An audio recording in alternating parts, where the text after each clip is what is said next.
कि मैं अखिलेश यादव को इस घोषी से सैफई नहीं पहुंचा दिया तो एक बाप की औलाद नहीं। मैं आपके चैनल के माध्यम से पूछना चाहता हूं कि ओम प्रकाश राजभर कितने बाप की औलाद है। समाज के धोखेबाज ओम प्रकाश राजभर जैसे बेईमानों से निजात पाने के लिए सबको एकजुट और संगठित होकर के खड़ा होना पड़ेगा कि हेट स्पीच और असंसदीय भाषा का प्रयोग करने पर जब माननीय सांसद राहुल गांधी जी की सदस्यता रद्द हो सकती है और दूसरा उत्तर प्रदेश में विधायक और पूर्व मिनिस्टर रहे आजम खान साहब का हेट स्पीच और असंसदीय भाषा का प्रयोग करने पर उनकी सदस्यता रद्द हो सकती है, तो मैं तो भारतीय जनता पार्टी के नेताओं से और माननीय मुख्यमंत्री और योगी जी और प्रधानमंत्री मोदी जी से मैं पूछना चाहता हूं कि ओम प्रकाश राजभर की सदस्यता आप लोग कब रद्द करोगे, और नहीं करोगे तो ये रिश्ता क्या कहलाता है। इसका मतलब कि भारतीय जनता पार्टी का दलाल बनकर के समाज को लूटने का काम ओम प्रकाश राजभर कर रहे हैं। आदाब, नमस्कार दोस्तों, मैं मेराज अहमद। इस वक्त हम लोग बनारस आ चुके हैं। बनारस में हमारे साथ सुहेलदेव स्वाभिमान पार्टी के प्रदेश अध्यक्ष ब्रजेश राजभर जी हैं। ब्रजेश राजभर खासकर कई मामलों को लेकर के बहुत ही मुखर रहते हैं, जिस तरह सामाजिक अन्याय को लेकर के, और ये अपनी पार्टी को बताते हैं कि ये समाज के कल्याण की पार्टी है, समाज में सारे समुदायों के उद्धार के लिए बनी हुई है। और खासकर ओम प्रकाश राजभर और ये बाप बेटे की पार्टी को बता करके उन पे पूरा वार करते हैं। तो सबसे पहले ब्रजेश जी, आपका बहुत बहुत स्वागत है। बहुत बहुत धन्यवाद, बहुत बहुत धन्यवाद सर। तो मेरा पहला सवाल ये है, आप लोग कैसे पार्टी को छोड़ दिए जो 2002 में गठित हुई, SBSP सुहेलदेव भारतीय समाज पार्टी ओम प्रकाश जी की, और आपके राष्ट्रीय अध्यक्ष महेंद्र राजभर जी 20 साल तक उसमें रहे, तो आप लोगों ने कैसे इतना बड़ा फैसला ले लिया और इतने मुखर विरोधी हो गए? ऐसा है कि माननीय ओम प्रकाश राजभर जी जब BSP से निकाले गए उसके बाद उन्होंने अपना दल ज्वाइन किया। अपना दल में भी कुछ ऐसा उन्होंने किया कि अपना दल से भी निकाल करके उनको बाहर करना पड़ा। फिर 2002 में ये बहुत नर्वस हो गए। फिर समाज के लोग बुद्धिजीवी जुट करके फैसला लिया गया कि क्यों ना अपनी पार्टी बनाई जाए, और पार्टी में नीति सिद्धांत विचारधारा ऐसा बनाया गया कि पार्टी ऐसा काम करेगी जो समाज हित में होगा। पिछड़े दलित अल्पसंख्यक समाज की लड़ाई को, मिशन को हम लोग पूरा करेंगे और संविधान के दायरे में रहकर बाबा साहब अम्बेडकर जी के सपने को, अधूरे सपने को पूरा किया जाएगा। बहुत अच्छा लगा, बहुत अच्छी नीति बनाई। और सारनाथ के यहीं बनारस के मैदान महाराजा सुहेलदेव पार्क में बैठ करके तथाकथित लगभग 30-35 लोग जो बुद्धिजीवी हमारे समाज के थे, वो लोग जुट करके ओम प्रकाश राजभर को नेतृत्व में उनको अपना नेता मान करके एक पार्टी का गठन किया गया, जिसमें ओम प्रकाश राजभर ने स्वयं कसम खाया। वो रिकॉर्डिंग मैं आपको भेज दूंगा चाहिए तो।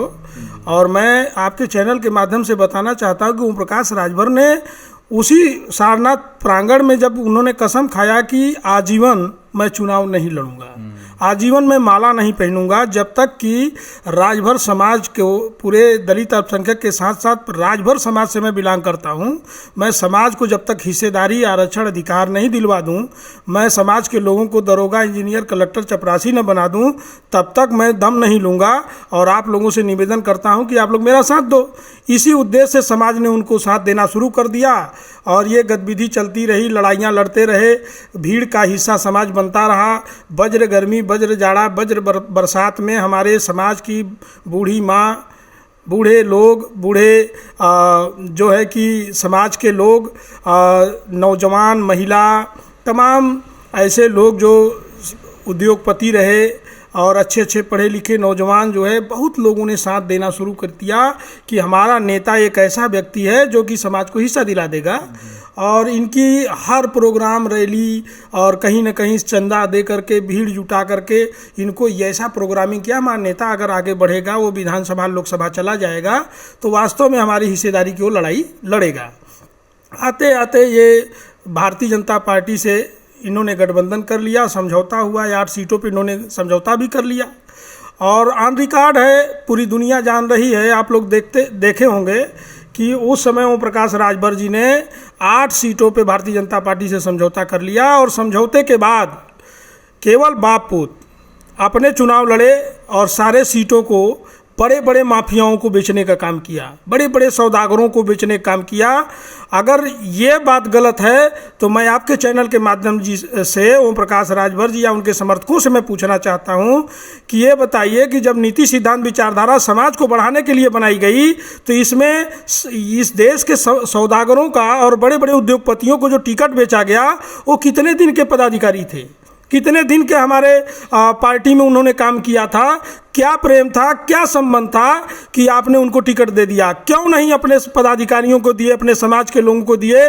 जब तक कि हमारा समाज का व्यक्ति विधानसभा लोकसभा में नहीं जाएगा तो हिस्सा कौन दिलाएगा? तो हिस्सा क्या माफिया और गुंडा दिलाएंगे? तो इस तर्ज पे हम लोगों ने उनसे सुझाव लिया तो मंत्री जी ने कहा ऐसी बात नहीं है, कुछ ऐसी मजबूरी थी, हमने कर दिया, आगे से ऐसी गलती नहीं होगी। तो हम लोगों ने बहुत काफ़ी सपोर्ट किया, उस समय हम लोग भी रहे। तो आते आते इनको कैबिनेट मंत्रालय मिला, 8 सीटों में 4 सीटें हार गए और इनको कैबिनेट में दिया गया। इनके हारे हुए बेटे को राज्य मंत्री का दर्जा भाजपा ने दिया और उसके साथ साथ एक राज्य मंत्री और मिले जिसको इन्होंने शाहगंज में उसको बेचने का काम किया।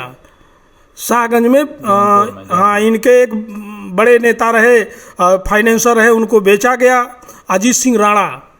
और उसके बाद 9 राज्य मंत्री का दर्जा मिला, जिसमें कि एक भी समाज के व्यक्ति को उन्होंने राज्य मंत्री का दर्जा नहीं दिया। और उसको भी छोड़िए, जब ये मिनिस्टर रहे तो किसी जिले में अपने समाज और अपने पदाधिकारी के लोगों को यहाँ तक कि प्रतिनिधि तक नहीं बनाया है, वो ऑन रिकॉर्ड है। लेकिन सवाल इस बात का है कि सुहेल देव स्वाभिमान पार्टी जो गठित हुई है रिसेंटली, तो ये तो इनका जैसे आप लोगों की विचारधारा, आप लोगों का प्रिंसिपल तो यही लगता है कि ओम प्रकाश राजभर का विरोध करो खुल करके, उससे पब्लिसिटी गेन करो। एक चीज़ ये है। और दूसरा सवाल मैं इसी में ऐड करना चाहूँगा, आप ये बताइए मुझे कि जो चुनाव में टिकट दिया जाता है उसमें उम्मीदवारी का भी मसला होता है। आप एक ऐसे लेबर या फिर ऐसे तबके को दे दिया जाए जो खुद अपने आप को खड़ा ना महसूस करे समाज के अंदर, तो उसको कैसे लोग वोट करेंगे, कैसे चुनेंगे या कैसे हो पाएगा? इस तरीके की चीज़ें, ये रियलिटी है।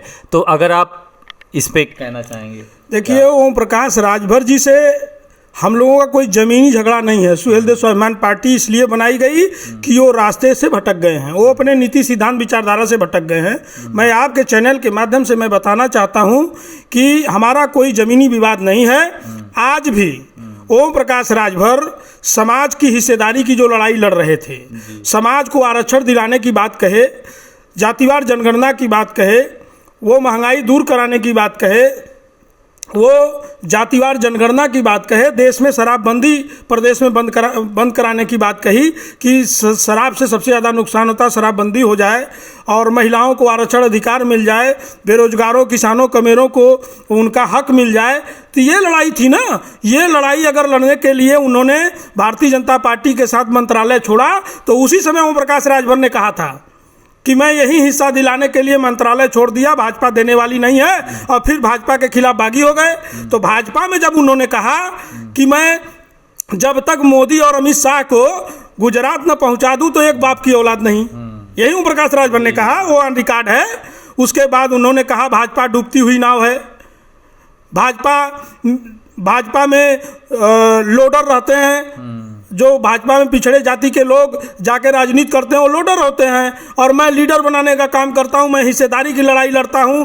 ये तमाम बड़े बड़े वादे ओम प्रकाश राजभर कह रहे थे कि ये संविधान विरोधी है, भाजपा गुंडों की पार्टी है, तमाम बड़े बड़े आरोप लगा रहे थे और हिस्सेदारी के नाम पे वो अलग हुए थे। तो मैं आपके चैनल से माध्यम से मैं पूछना चाहता हूँ कि क्या ओम प्रकाश राजभर वो हिस्सा दिलवा दिए? क्यों गए वो भाजपा में? मैं आपसे ये पूछना चाह रहा हूँ, ये बताइए, ओम प्रकाश राजभर से जिस तरीके से आप कह रहे हैं कि ये इस पार्टी में गए, उस पार्टी में गए, तो क्या आपको लगता है कि वो स्वार्थ के लिए इधर उधर जा रहे हैं? समाज का इसमें हित नहीं है? समाज का क्या हित है? समाज मैं तो यही पूछना चाहता हूँ, स्वाभिमान पार्टी बार बार कह रही है कि हमारा कोई जमीनी झगड़ा नहीं है। ओम प्रकाश राजभर आज भी अगर समाज को आरक्षण दिलवा दें, महंगाई से निजात दिला दें, बेरोजगारों को रोजगार दिलवा दें, 69,000 शिक्षकों की भर्ती से निजात दिलवा दें, शराबबंदी करा दें, महंगाई दूर हो जाए, किसानों के खाते में गए तो हैं मोदी जी के यहाँ। मोदी जी कहे थे कि हर गरीबों के खाते में 15-15 लाख आएगा, वो 15 लाख रुपया गरीबों को दिलवा दें, किसानों की आय दुगनी करवा दें, एक शिक्षा एक नीति लागू करा दें, प्रदेश में शराबबंदी करा दें, स्वाभिमान पार्टी गाजे बाजे के साथ ओम प्रकाश राजभर का समर्थन करेगी और उनके साथ चलने का काम करेगी। तो अच्छा, ओवरऑल आपकी बातों से ये लगता है, तो क्या आप ये कहना चाह रहे हैं कि भारतीय जनता पार्टी में पिछड़े, दलित, हरिजन, इन सारे लोगों का, माइनॉरिटी में जोड़ देता हूँ, अल्पसंख्यकों का हित नहीं है? सीधे सीधे भारतीय जनता पार्टी संविधान को अलग करके वो अपनी संविधान बनाना चाहती है, पिछड़े, दलित, अल्पसंख्यक के अधिकार और हिस्सेदारी पे अटैक कर रही है। भारतीय जनता पार्टी की जो नीति, सिद्धांत, विचारधारा है वो एकदम संविधान के खिलाफ जा रही है। संविधान और लोकतंत्र बचाने के लिए सबको एकजुट और संगठित होना पड़ेगा और समाज के ये धोखेबाज ओम प्रकाश राजभर जैसे बेईमानों से निजात पाने के लिए सबको एकजुट और संगठित होकर के खड़ा होना पड़ेगा। एक ओम प्रकाश राजभर ही नहीं, मैं बता रहा हूँ कि पिछड़ों के जितने भी सौदागर नेता हैं, चाहे संजय निषाद हो गए, चाहे अनुप्रिया पटेल हो गई, चाहे केशव मौर्य हो गए, हारे हुए व्यक्ति को आज मुख्यमंत्री बनाया गया है। मकसद क्या है भाजपा का? भाजपा का यही मकसद है कि पिछड़ों के हिस्से को और वोट को लूटा जाए। तो ऐसे बेईमानों से अब निजात पाने के लिए स्वाभिमान पार्टी ने मन बनाया है, या तो आप लोग हिस्सा दिलवा दो, या तो आप हिस्सा दिलवा दो, या तो फिर समाज से ऐसे बेईमानों का खदेड़ा होगा। ओम प्रकाश राजभर जैसे बहरूपिये अब समाज बर्दाश्त नहीं करेगी। ये समाज के सौदागर हैं, ये प्राइवेट लिमिटेड कंपनी बना करके बैठे हैं। ये अपने बेटे को मिनिस्टर, अपने मिनिस्टर और अपने परिवार के लोगों को आगे बढ़ाने के लिए काम कर रहा है। नहीं तो मैं बता रहा हूँ, ओम प्रकाश राजभर के पास 9 रत्न हो गए हैं, अब उनके 9 रत्न हैं। अब 9 रत्न इनको इतना घेरे रखे हुए हैं कि जब आपको चंदा नहीं था, पैसा नहीं था, कपड़ा नहीं था, गाड़ी नहीं था, सारी व्यवस्था समाज ने किया। आज आपको इतने 9 रत्न घेर लिए हैं कि पहले आप 9 रत्नों को हिस्सा दिलाओगे कि अपने समाज को दिलाओगे? आज समाज तो महक रहा है, समाज का एक भी व्यक्ति ओम प्रकाश राजभर के गाड़ी में नहीं बैठ रहा है। आज ओम प्रकाश राजभर आए दिन बयान दे रहे थे, जब ये समाजवादी पार्टी में जाते हैं तो समाजवादी के मंच से कहते हैं कि भारतीय जनता पार्टी के लोग बहुत गुंडे और माफिया होते हैं। इतना गुस्सा बढ़ता है, इतना गुस्सा लगता है कि जहां भाजपा के लोग मिल जाएं तो इतना खून खौलता है कि मन करता है तलवार निकालूं और भाजपाइयों का गला धड़ से अलग कर दूं। बताइए, जब भाजपाई इतने गलत थे, इतने गुंडे थे, आप यहीं विधानसभा चुनाव जो है कि शिवपुर में अपने बेटे के जनगणना में गए थे, अरे वहाँ पे क्या बोलते हैं, वोट की जब गणना हो रही थी, उस गणना में ओम प्रकाश राजभर से विवाद हो गया तो ओम प्रकाश राजभर ने बयान दिया कि ये योगी के गुंडे हैं। क्या आप योगी के गुंडे नहीं सता रहे हैं? ओम प्रकाश राजभर जी को आप इतने आड़े हाथों ले रहे हैं, आप बहरूपिया शब्द का भी प्रयोग कर रहे हैं। ओम प्रकाश राजभर, आप लोगों का भी ये जो घोसी का उपचुनाव था उसमें उन्होंने कहा कि ये लोग सुहेल देव स्वाभिमान पार्टी के लोग चिल्लर लोग हैं, ये कहते हैं इनकी बातों का हमारे समाज पे कोई असर नहीं पड़ता। तो आप क्या कहना चाहेंगे उनको? देखिए, नेता लोग मान रहे थे, इनके बयानों पर आइए, हम इनके बयानों का जवाब देना चाहते हैं। जब ये इन्होंने भाषण दिया भाजपा के खिलाफ, कहा कि मोदी और अमित शाह को मैं अगर गुजरात नहीं पहुंचा दिया तो एक बाप की औलाद नहीं। यही घोसी उपचुनाव में ओम प्रकाश राजभर ने माननीय मुख्यमंत्री जी के सामने भाषण दिया कि मैं अखिलेश यादव को इस घोसी से सैफई नहीं पहुंचा दिया तो एक बाप की औलाद नहीं। मैं आपके चैनल के माध्यम से पूछना चाहता हूं कि ओम प्रकाश राजभर कितने बाप की औलाद है? वो अपने माँ बाप को भी कलंकित कर रहा है। वो व्यक्ति जो अपने माँ बाप का नहीं हुआ, जो अपने माँ के आंचल को नीलाम कर सकता है, माँ के आंचल पे सवाल उठा सकता है, ऐसा व्यक्ति समाज को क्या हिस्सा दिलाएगा? तो आप कहना चाह रहे हैं कि ये जो ओम प्रकाश राजभर जी की पार्टी अभी एकदम भाई भतीजावाद की, अपने बेटे को और अपना वही उसी के इर्द गिर्द पूरा है, समाज तो सिर्फ एक ऊपर से दिखावा है। ओम प्रकाश राजभर का आए दिन बयान आता है। आज स्वाभिमान पार्टी बनाई गई है हमारे राष्ट्रीय अध्यक्ष माननीय महेंद्र राजभर जी के नेतृत्व में। आज स्वाभिमान पार्टी जिसकी जितनी संख्या भारी उसकी उतनी हिस्सेदारी इस फार्मूले पर और बाबा साहब भीमराव अंबेडकर जी के अधूरे सपने को पूरा करने के लिए हम लोग हर नीति सिद्धांत को फॉलो करके आगे बढ़ना चाहते हैं। ओम प्रकाश राजभर तो आए दिन इसी स्वाभिमान, क्या हम लोग समाज के नहीं हैं? हम लोग समाज की लड़ाई नहीं लड़ रहे हैं। जहां समाज के स्वाभिमान पार्टी का नाम आता है, ओम प्रकाश राजभर बड़े बड़े मंचों से और डिबेट में बैठ करके बयान देते हैं कि वो लोग दारूबाज हैं। 7 बजे के बाद दारू पी लेते हैं, उनको उठा के लाया जा सकता है। इनका बेटा ये प्रवक्ता कहते हैं और इनको प्रोफेसर कहते हैं। हमको लगता है कि ये लोग फर्जी डिग्री लिए हुए हैं, इनका फर्जी डिग्री है। अगर ये पढ़े लिखे बुद्धिजीवी होते तो इनकी भाषा की मर्यादा होती, शिष्टाचार होता, इनके विचारों में नाप तोल होता। कम से कम राष्ट्रीय कमेटी में आप बैठे हो और जब राजभर समाज का नाम आता है, स्वाभिमान पार्टी के नेताओं की बात आती है, तो इनका बेटा डिबेट में बैठ करके कहता है कि वो लोग चिल्लर और चिरकुट है, वो शराबी हैं। मैं चैलेंज करता हूं आपके चैनल के माध्यम से, ओम प्रकाश राजभर और अपने बेटे के अपने 10 नेताओं की सूची दे दें। मैं 10 नेताओं की सूची देता हूं, डीएनए टेस्ट करा लो, कौन शराबी अभी पता चल जाएगा।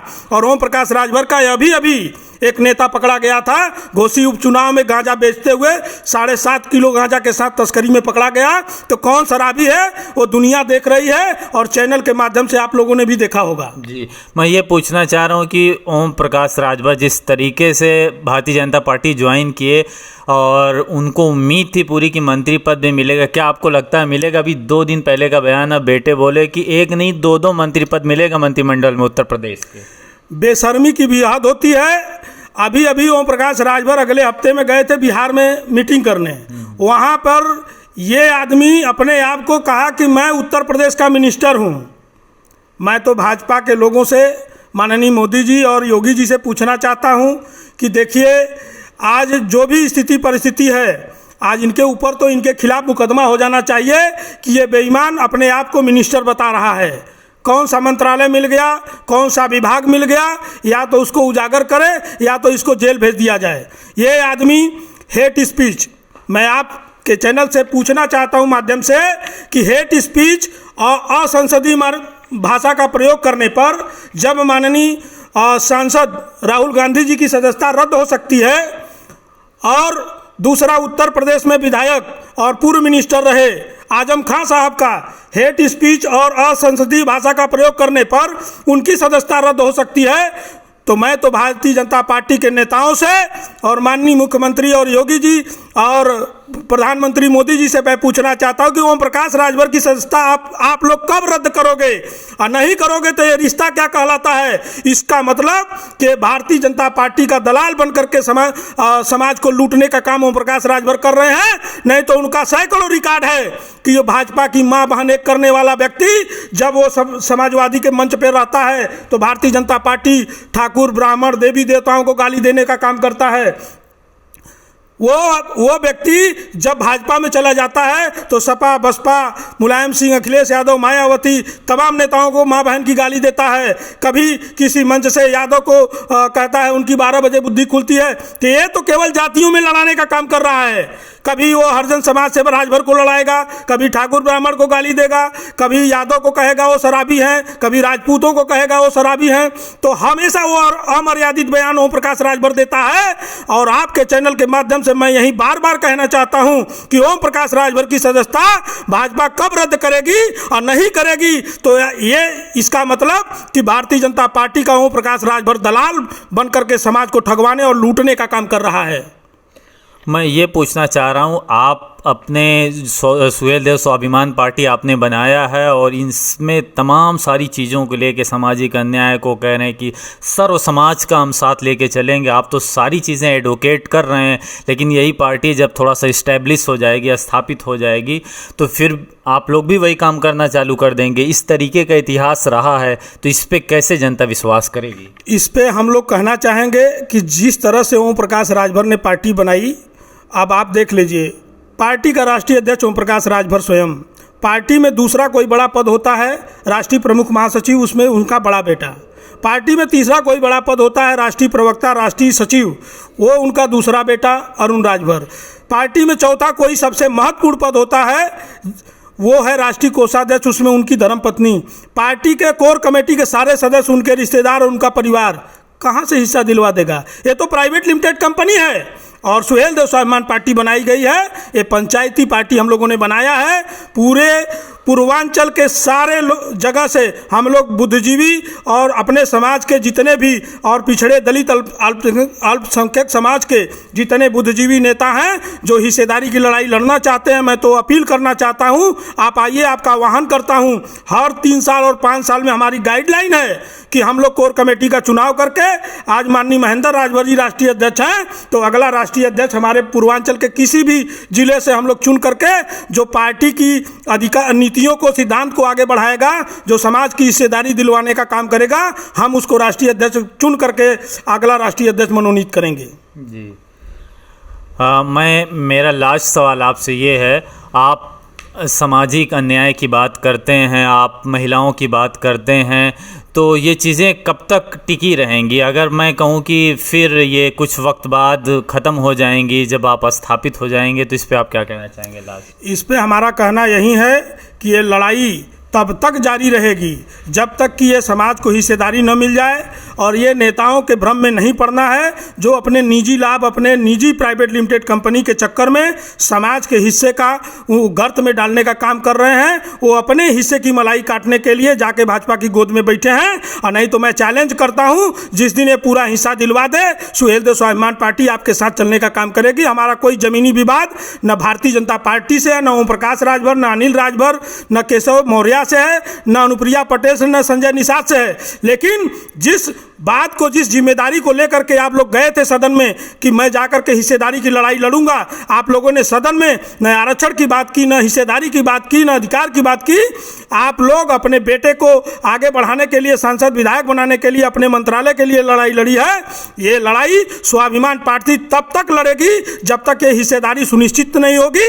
आज संविधान और लोकतंत्र खतरे में है। मैं आपके चैनल के माध्यम से कहना चाहता हूं कि हाथ जोड़ करके निवेदन है कि इस लड़ाई और इस मिशन में आप लोग भागीदार और हिस्सेदार बनिए और इस लड़ाई को हम लोग सुनिश्चित करके 2024 में मजबूती से खड़ा करने का काम करेंगे। ये थे हमारे साथ सुहेल देव स्वाभिमान पार्टी के उत्तर प्रदेश के अध्यक्ष बृजेश राजभर जी, जिन्होंने तमाम मुद्दों पर अलग अलग तरीके से अपनी बातें मुखरता के साथ रखी। आप हमारे साथ देखते रहिए जिया न्यूज़। बहुत बहुत शुक्रिया आपका।